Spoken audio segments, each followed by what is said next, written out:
Sports Grind. I'm Austin Wood, and I'm here with Andrew Tice. It's been a hectic week already in softball. We've had volleyball going on as well. We've had football kicking off. 0 week was last week. We have week 1 this week. Let's kick it off into a little bit of softball. Start at Class 4A. Number 6 Tecumseh coming in the Savages at 14-5. Have already had a 7-game win streak this season.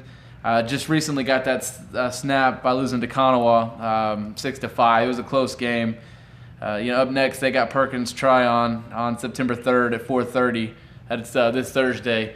If you can get out there and catch that game, that should be a good one. We'll go to McLeod. It's kind of struggled so far this season. They're 3-10. They're at the McLeod tournament right now. It's gonna be tough for them to, really get things going. It started off slow with them. Not being able to hit the ball like they should, but they'll play, Shakota next Monday at 4:30. Hopefully they can get things turned around, close in on 500.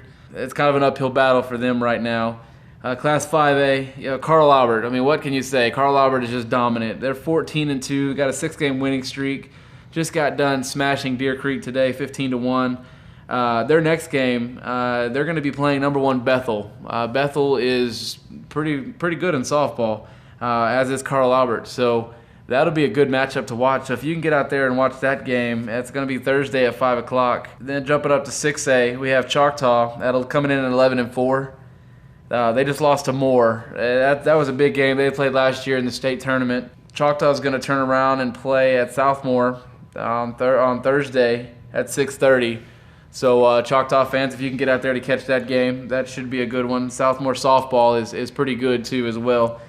Del City softball is just 2-7 this season. Kind of off to a rough start.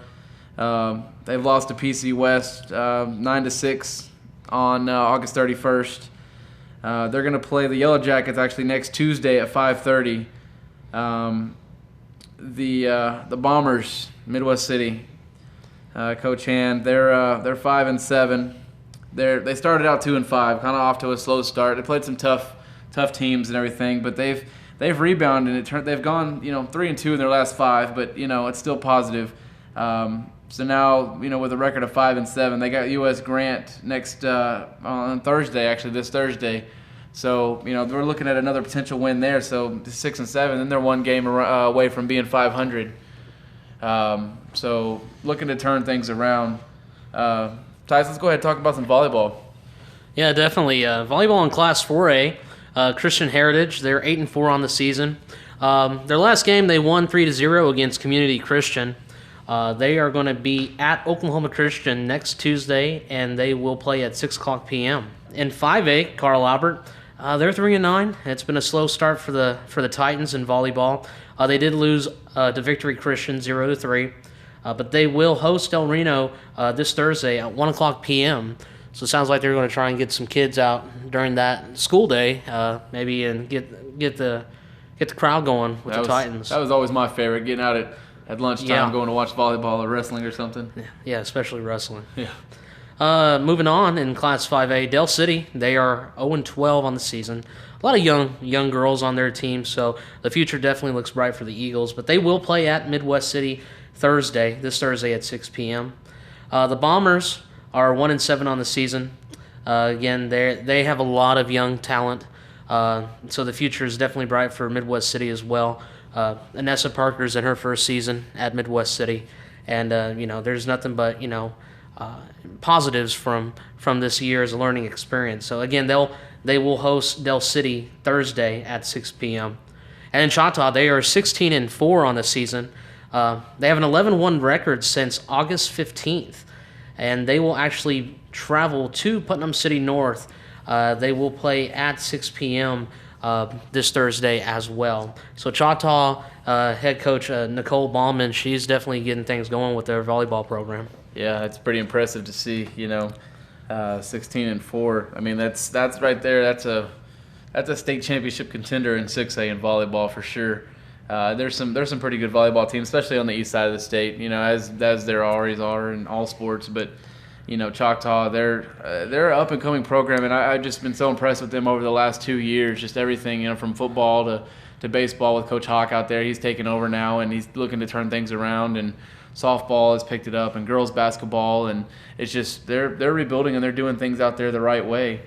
Last Friday, what an experience, man! Yes. Myself and Tice, we both come from Midwest cities, so we're 6A football guys, and player. Yeah, and Tice played there, and so he understands what it's like to sideline All-American. He understands what it's like to be a part of that, and I was in the crowd. I didn't play football, but I love everything about it, and it's just going to McLeod, USA, where you can get lost easily to find the stadium.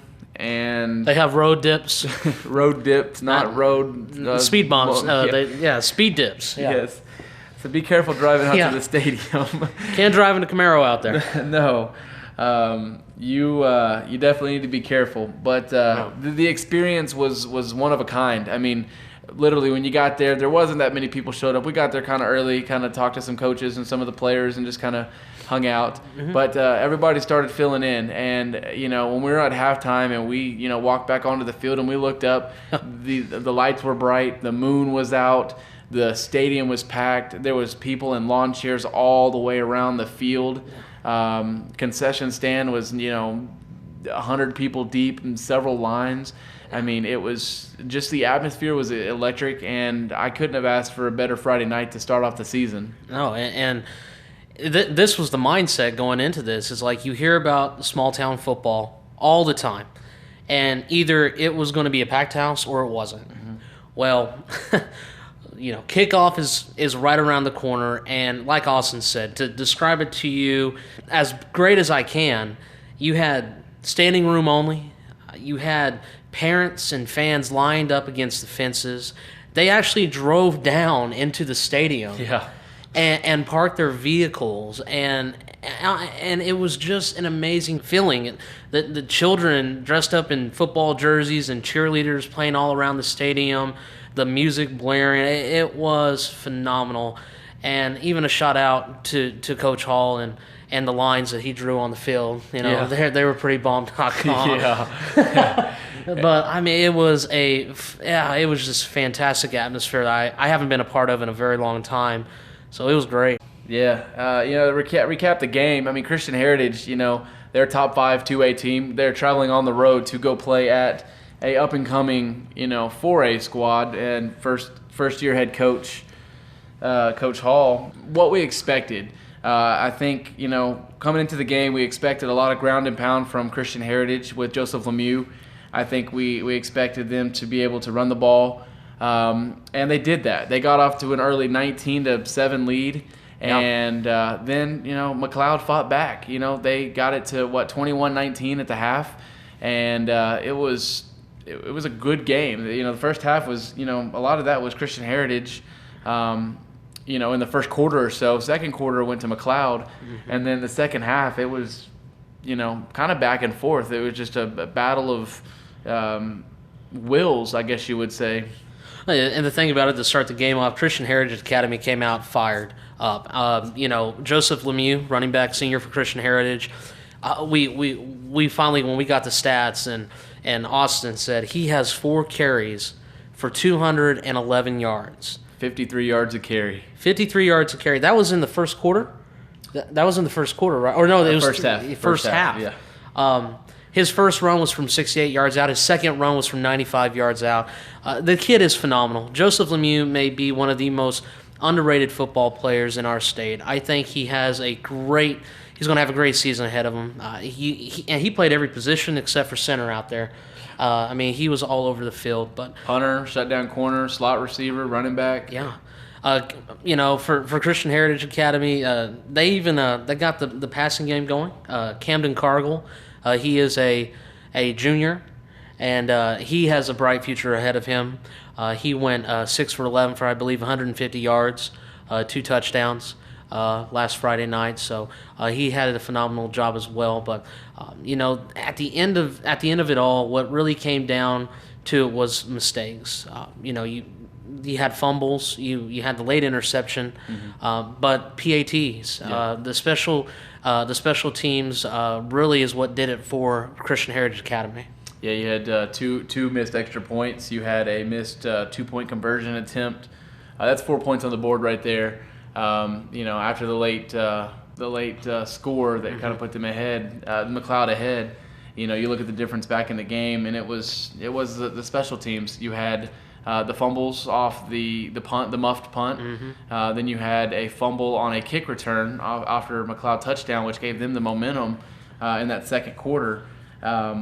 It's first game jitters. Yeah. It's a non-district game, so really it's just kind of see where you're at to start the season.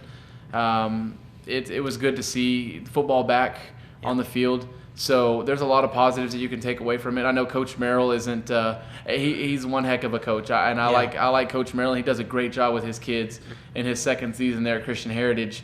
But he told us after the game, I'm not a morals victory kind of guy.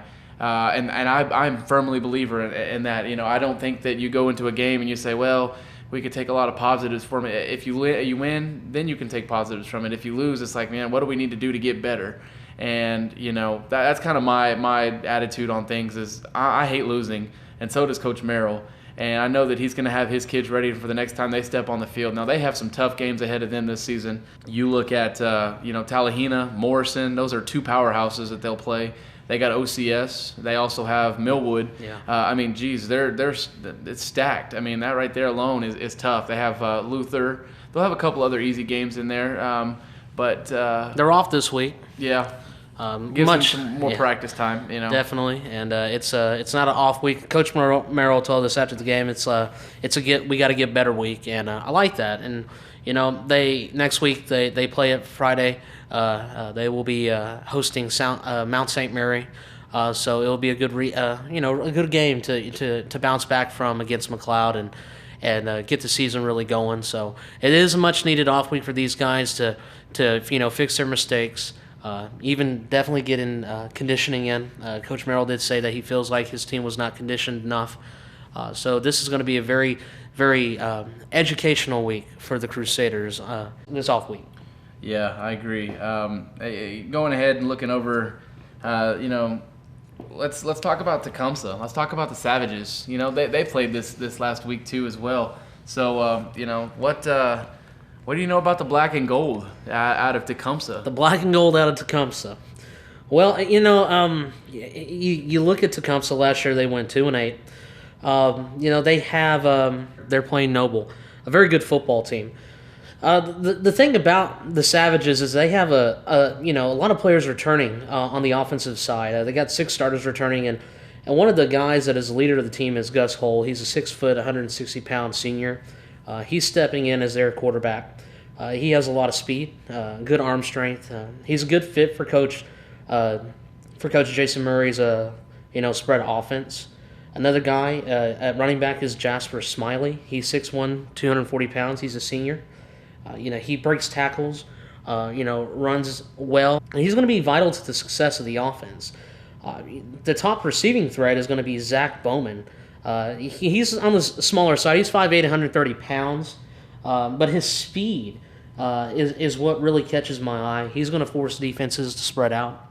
The Savages are going to have, solid depth, especially up front. Gunnar Cash, 6'2", 250-pound junior. Stetson Perez, 6'4", 260-pound senior. They're going to lead the way for the offensive line. And, again, if they can gain some continuity on the offense, don't make a lot of mistakes. Find yourself, and I think they're going to have really good numbers, a lot better numbers than last season under Jason Murray. He's even changed a little bit of the coaching staff, so I'm really excited to see what Tecumseh can do this season in Class 4A. Yeah, on the defensive side of the ball, 2014 was tough.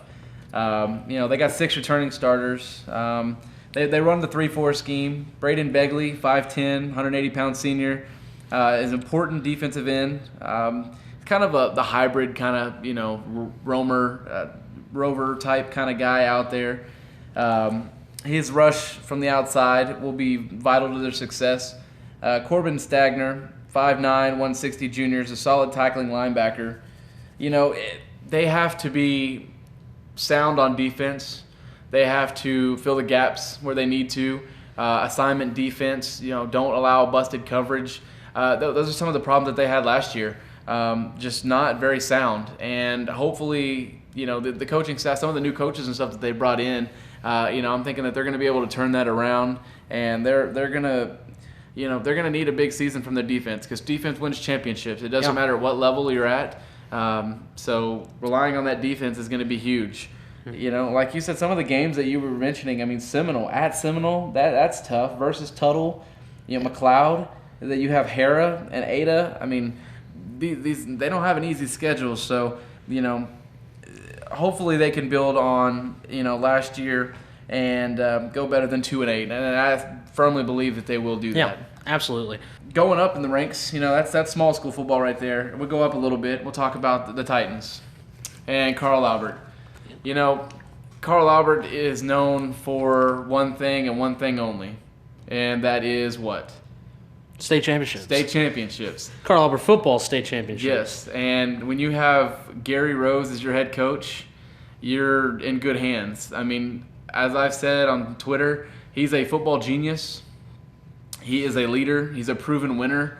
There's not many things that you can't say bad about this guy at all. I mean, he's a great coach. He's got a lot of solid players on his team, too. You look at Braxton Dickerson, the quarterback. I mean, he's going to be a stud this year. Tyler Banta up on the offensive line. The guy that we saw in the scrimmage, Diego Richards, this kid is fast. Track speed. That's the offensive side of the ball. I feel like they're going to be fine on. I think it's defensively is where they're going to need to improve the most. I think that they're going to need to step up. They're going to need to make plays, force turnovers, and allow the offense to have more possessions. Let's go ahead and talk about the defense a little bit, Tice.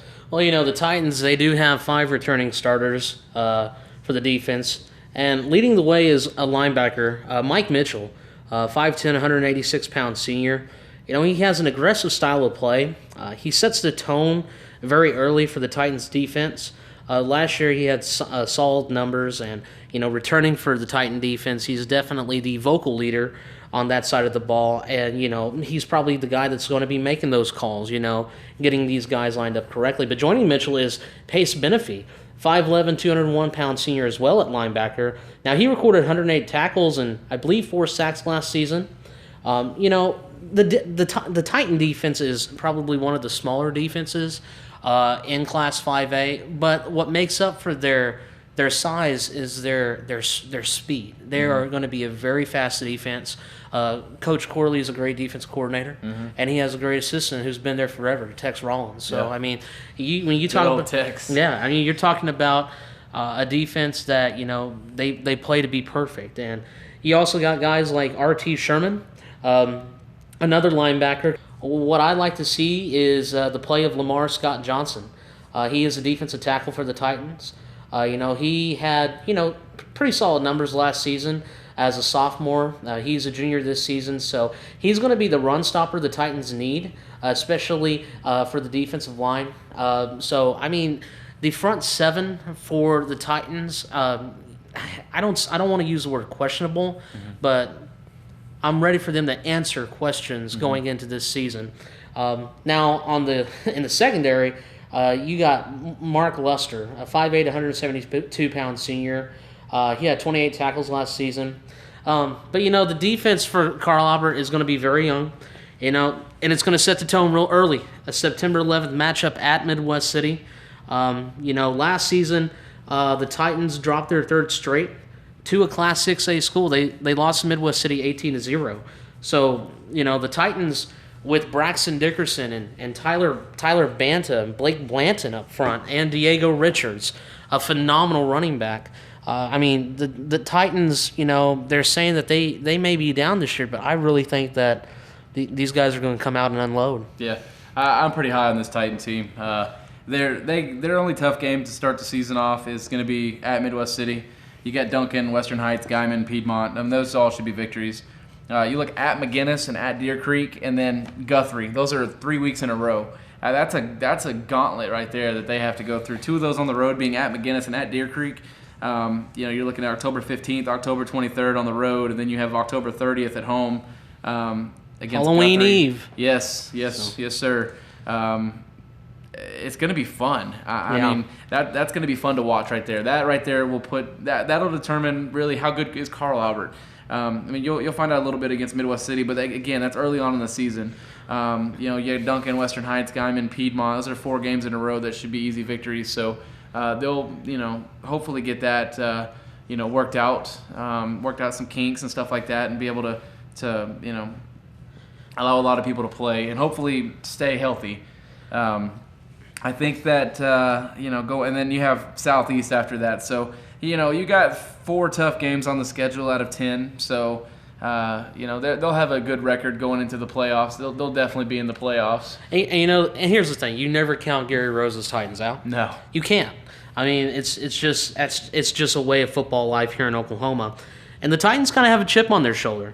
They failed to win a playoff game for the 3rd time in this past decade. So that's something to where they're going to make sure that they're not going to do this season. I expect Carl Albert to have a very big season. I think they are a top 4 team in Class 5A with, Collinsville, Lawton Mac, Dell City. Mm-hmm. I think they're going to be a lot better than a lot of people think. And like I say, you just never can count a Titan out. And, I hope the one thing on offense, the one that you said, Austin, I'd like to see Braxton Dickerson throw it more this season. Yeah, I think that he's got the potential to. He's got a cannon for an arm. They got the offensive line up front too that I feel can block and to allow him some time back there. So the receivers can make plays. Braxton can make. I feel like he can make pretty much any throw on the field. So it's going to be exciting to see what they can do. The aforementioned Dell City Eagles going to stay in 5A here. Dell City, high expectations. Every preseason rankings that we've seen have had them listed at number 2, just behind Lawton Mac. Yeah. And, the sole reason is returning from last year. They have a lot of people returning from last year. They have the number 1 quarterback in the state. Some people feel maybe even the best player in the state, I think that Terry Wilson he's just going to be a budding star. He just got invited to the Semper Fidelis All-American game. Oh. Congratulations to him on Definitely. that. Congrats, Terry. That's huge. It's going to be fun to see him play. I've been so impressed with him. And when we went and watched him at the scrimmage, and he's got a cannon for an arm. He just sitting there at the goal line throwing balls, 40, 50 yards down the field and just making it look effortlessly. So tell us about the offensive side of the ball. I mean, what do you see happening this year for them? Well, on the offensive side of the ball, you're going to see a Dell City Eagle team, and that I would definitely think that's going to air the ball out a lot. A year ago, the Eagles made it to the 5A quarterfinals. This year they're looking to win a state championship. They can. Yeah. They can.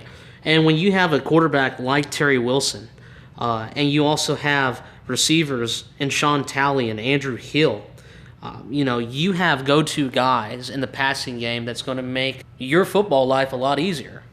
And here's what makes it even better is that you have Jeremiah Wilson and Walter Watson up front as your offensive lineman.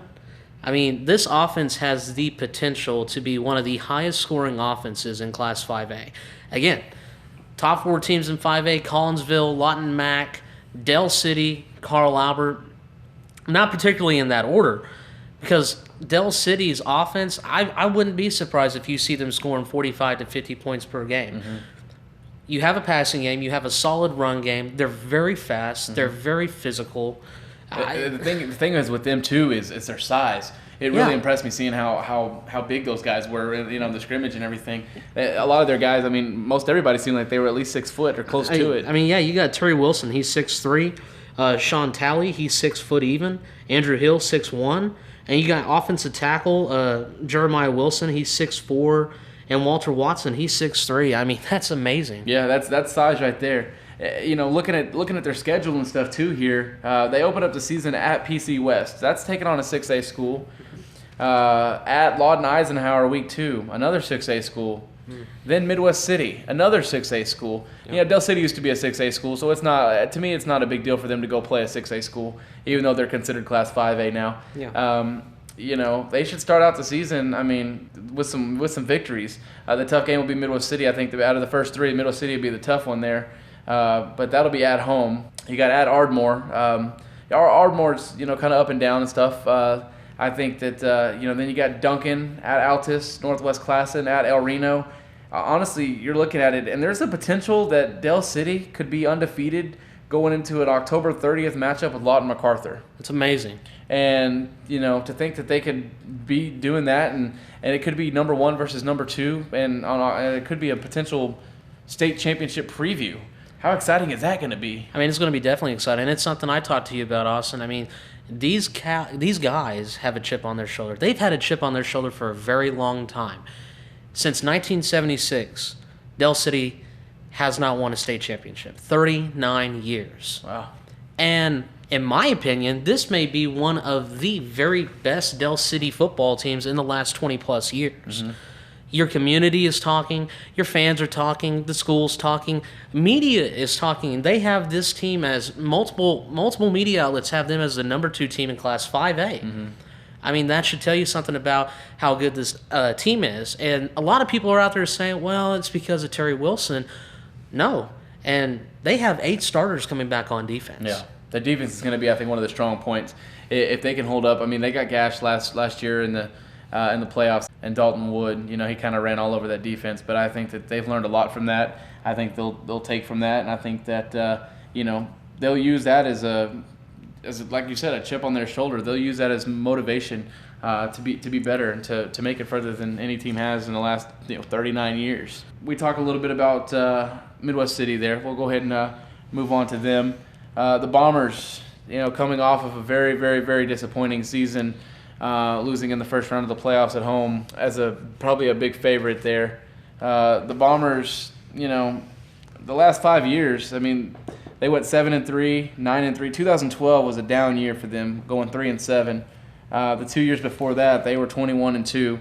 You got some new coaches coming in there, offensive coordinator, quarterbacks coach, but you still got some of the same guys in there. Coach Jason Sexton, who you know that the players will run through a wall for that guy. I think that the biggest thing with this team is going to be simple. It's going to be 2 things. It's going to be quarterback play, and it's going to be the offensive line, and it's going to be on the offensive side of the ball. I don't think there's too many questions on defense with all the stars and they reloaded on defense. Yeah. That's all they did is reload. You look at Evan Fields. We talk about him today. He got offered. He's got people talking to him from TCU, Alabama, OU, Notre Dame, all over. The offensive side of the ball, Brennan Brown. 3-year starter. New offensive coordinator. Offensive coordinator Todd Scott. He comes from Louisiana. He has Oklahoma roots.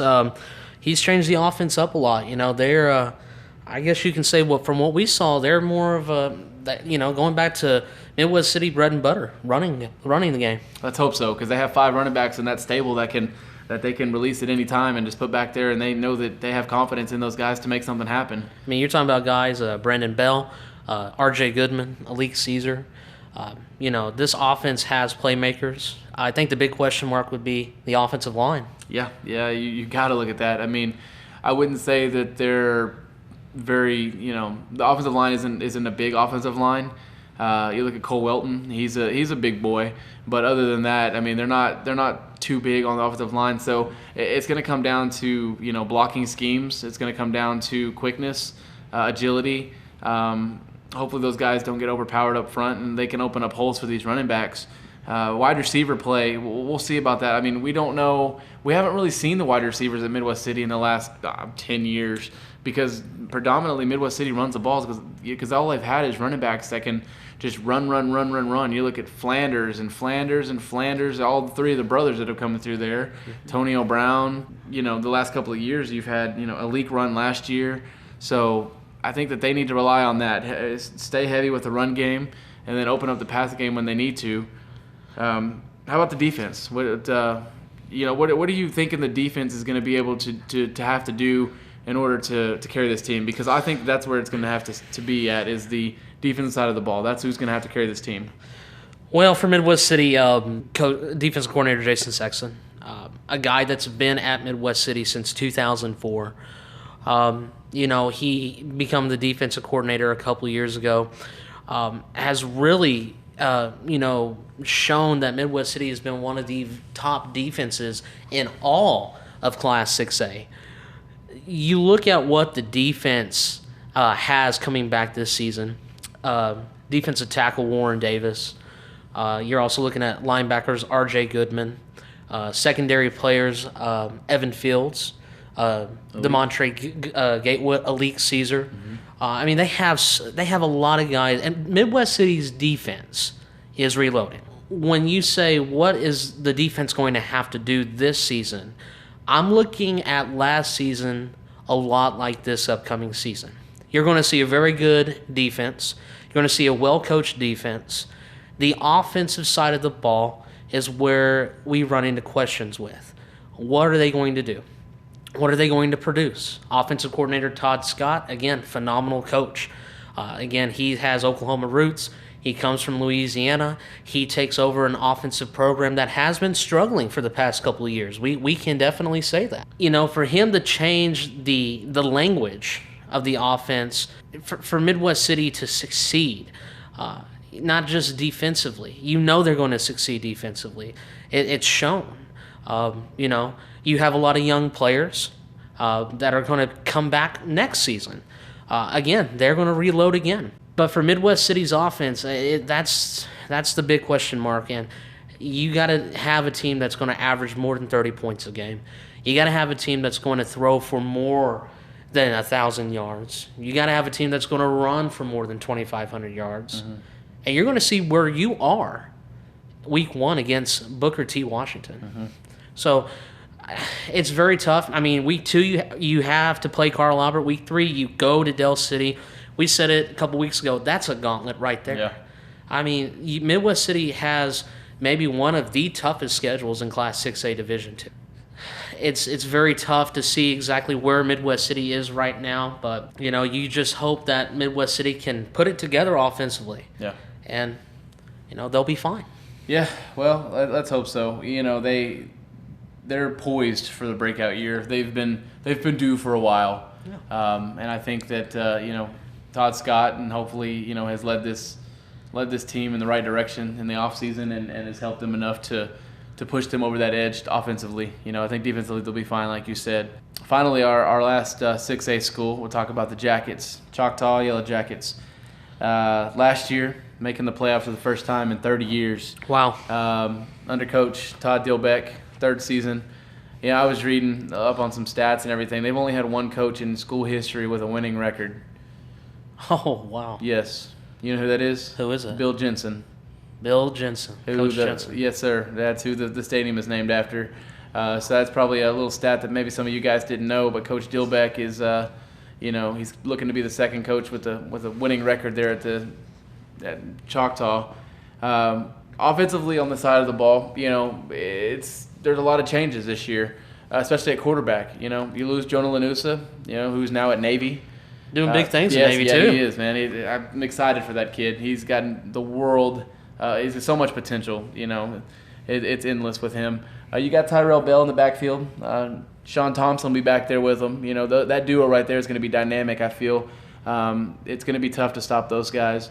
You look at the quarterback play, it's going to be Braden Hunt. That's going to be the guy who we pegged as just from some of the play and stuff that we saw, and it's who's going to be the week 1 guy. I've seen some film on him, and he reads the play or the read option pretty well. He's mobile. He can get out there and move if he has to. I feel like he can read defenses as well. It's going to be a test though. Their first game is against Sapulpa. Sapulpa was 1-9 last year, but they have a new head coach who does have Carl Albert ties, Del City ties. Was up at Union, and Coach Corbin. He's looking to turn that program around as well, but that's not going to be an easy week 1 matchup. Defensively for the Jackets, Lonell Burris. You look at Shandon Overstreet. You look at Sean Thompson. Sean Thompson will play some defense. How about our buddy there on the corner, Darius Winston. That guy's going to be good. Lots of potential out of that kid too. He's a senior. The defense is going to be led by 3 seniors, and I think that this team is going to go as far as that defense will carry them. Yeah, and I believe that too. The good thing about Choctaw's defense is they got 7 starters coming back, and they're looking to improve big time on the defensive side. So you're definitely going to see a defense that is much improved from last season's 7-4 record. Talking about those guys again, Dustin Broughton. Yeah, he's a 6'1", 240-pound senior. He starts the defensive line. Lonell Burris is kind of the I call the Iron Man. He plays both offense and defense. He's a two-way starter. He's going to be on the defensive line as well. Their call guy is middle linebacker Adam Lambert, another 6-foot senior. He's the leader of the defense. And, last season he had 109 tackles. And he's looking to definitely increase that this senior season. So, you look at guys like that, Winston, Thompson, Overstreet. This is a very much improved defense. Coach Ty Prestige, Coach Dillbeck, all the coaches at Choctaw, high expectations. The community is buzzing. We've been hearing nothing from Choctaw fans, it seems like, for the past couple weeks. And shout out to them for that. That's amazing. It's great to see the support that school has. That tells you that the program is moving in the right direction. Yeah, we do appreciate all the Choctaw fans who have reached out to us as well. Showing a lot of school pride, showing that they care, and we appreciate that. We love to see that, and that's why Choctaw is our game of the week this week against Sapulpa. So we will be there in full force, and we'll be passing out gear and everything like that as well. I know that the Choctaw Jackets, their schedule is tough this year. I know that they are at Midwest City. They're at Lawton twice. Once to play Ike, wants to play Lawton High. They're at Enid. Stillwater, I think. No, Stillwater's at home. So. They're at PCO. Oh, wow. So they got, I wrote in our preview that they have to win their home games. Mm-hmm. If they don't win their home games, their road games are going to be tough. This is a tough district that they're in. With Midwest City, Lawton Ike. Enid. Going to Enid. Going to Enid is like, man, that's like a nightmare going to play up there. It's tough to play there. That's a stadium that you don't want to go play at because you don't know what team is going to show up or how it's going to go. And there's 2 Morgantowns in the state of Oklahoma, mm-hmm. and it's Enid High School and it's Stillwater High School. Yeah. Well, I know that Choctaw went up to Stillwater last year and pulled out a victory. That was very impressive. So adversity is something that they're going to be used to, I think, especially after a couple road games here to start the season. I think it's every other week they're on the road, actually. So that'll be tough for them. Well, Austin, talk a little bit about Saturday. OU, Oklahoma State. Yes, sir. What do you got about OU, man? Yeah, I'm looking forward to it. I'm optimistic, but I'm real. I think that some of the questions, going into the season is going to be quarterback play. Baker Mayfield. He was a stud at Texas Tech, but you look back and his numbers weren't all that great. He was the freshman of the year and everything, but he came to OU, took his chance, and is now going to be the starting quarterback. So I think he's going to succeed in the new system. I think that the running backs, having Samaje back there, having Joe Mixon back there, as everyone says, the next Adrian Peterson back there is going to really help. Sterling Shepard, hopefully he can stay healthy. Man, that kid has got. I love watching him on the field. He's amazing. He's explosive. He's got all the talent in the world. Defensively, I know as former Bombers, we look forward to seeing Will Sunderland, who is a freshman there at OU. He's already on the second team depth chart already, and we're looking forward to seeing him play a little bit out there. I think there's a lot of question marks for OU right now, but I think that really, their season it's going to be. It could be a down season or it could be a really high season. I know Kirk Herbstreit had OU in one of his Final Fours. I think that's going a little far. Like I said, I love OU. I'm a diehard OU fan. I'm wearing an OU shirt right now. But I'm a realist at the same time. And I think that they got some tough games. Yeah, I don't know if they're necessarily better than TCU or Baylor. I mean, I just look back, but what have you done for me lately? And, but I know Bob Stoops and his OU Sooners are best when their backs are against the wall. So, final predictions on scores or stuff like that, I think that'll be for our next podcast. We'll do a preview on the games and stuff like that for that. But go ahead and talk about the Cowboys. I mean, everybody's buzzing about Stillwater. Well, that's actually what I was going to ask you about because, Oklahoma State has 17 guys returning this season. They finished, 7-6 this season. They beat Washington in the Cactus Bowl. They had a bedlam victory against OU. Thanks. But, Why did we punt it? I still have nightmares about that. Yeah. His name will not be said. So, but I mean, here's the thing with Oklahoma State. I mean, they got Mason Rudolph.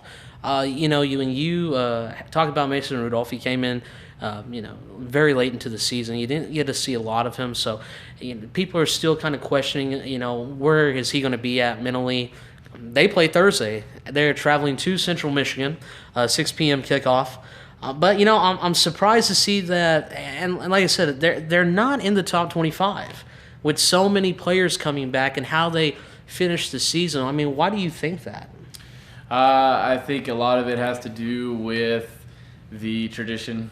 I think it's what have you done for me lately? And OSU's never won a championship. All the teams in the top 25, you look at all those teams, and majority of them have. A lot of them have or compete for them every year. OSU is on the up and up. I still think there's a lot of question marks. They have new running backs coming in, which everybody talks about this kid like he's Carson. Yeah, they say he's amazing. Yeah. And so I look forward to seeing him run the ball too.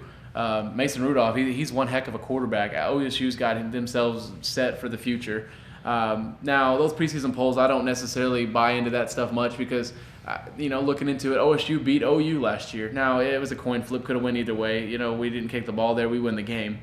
How many times did we punt? Jeez, man, I still talk to myself like I just don't understand. You guys can't see this, but there's a tear right now. Man, it's tough. This year, hopefully Bob learns not to kick the ball, with that little time left. But that's in the past. We got to get over it now. OU is always going to be up there in the top, just because of what their name is. Alabama's, you got the top people, school-wise, USC. So I'm just really looking forward to it. I think we'll learn more about OU, especially after the Tennessee game. That's going to be huge. Yeah, week 2. Yeah, week 2 against Tennessee, and I can't wait to see that. OSU, I mean, I don't know when we'll find out really who and how good they are. For Oklahoma State, I mean, you couldn't ask for a better schedule. I mean, you go to Texas. That'll kind of set the tone of where Oklahoma State's at, I think. But then you play Baylor at home. You have TCU at home. You have Kansas State at home. And you have Oklahoma at home. So, I mean, when you talk about those games, I mean, it's like, wow. I mean, that's Christmas, honestly, for Oklahoma State. And it doesn't come it comes at the perfect time, Me being, I'm one of the realest Oklahoma State fans, out there. You know that. I'm not that Oklahoma State guy that says, well, you might have 7 national championships, but we got 36,000 different uniform combinations. I'm not that guy. Yeah. I don't like that guy. Yeah. But I am realist. I think Oklahoma State is going to be a surprise team. I think they are top 4 Big 12 teams. I think they are going to be better than Texas. I never rule out Kansas State because of Coach Snyder. He's just sneaky. Yeah. But I think Oklahoma State's going to be a really better football team than last year. And I also think they're going to be a lot better football team than the year before. Am I saying that they're going to be on the Fiesta Bowl level of 2011, 12-1 season? Absolutely not. But I do expect this team to win at least 9 or 10 games. Yeah, I can see that too. I agree with you there. I think OSU is a top 4 team in the Big 12, right behind TCU and Baylor. I think TCU and Baylor have kind of separated themselves. I think TCU's at the top, Baylor's at 2. And then again, I think it's a coin flip between OSU and OU, to be honest. I mean, not being a homer or anything, I just do. I think that you look at skill positions and stuff like that. Now, OSU's wide receiving core is as deep as it's ever been. Quarterback play is as good as it's ever been. Potentially with Mason Rudolph. Absolutely. You still don't know about the running game. I mean, everybody talks highly about this kid. but everybody's talking about the defense. This defense may be just as good as it's ever been there. In the history of Oklahoma State. Exactly, and that's crazy. It's good. It's good to see OSU do well. You want to see both state schools do well. It just makes it even more fun when we play each other at the end of the year. Absolutely. So, of course, we'll have a friendly little wager on it here at the OK Sports Grind. Here at the Grind, we like to have fun. Yeah, we do. So, that'll do it for this edition of the latest podcast. We'll do another one here in the next day or so. We're going to do with our previews of the games. We'll have a special guest on. That's going to be to be determined. But stay tuned. It's special. Yeah, it's going to be a good one. And this person will probably come on with us every week to pick games. And then we'll also have one fan that we will have out there on Twitter pick with us. We'll do a little friendly competition out of it. We'll do like the grind versus the guest or something like that. And, we'll do something fun like that. So if you, have made it this far in the podcast and you want to be part of that, just make sure you tweet us out and we'll pick one of you guys and we'll make it a friendly competition. So we appreciate you guys listening. I'm Austin Wood. I'm Andrew Tice.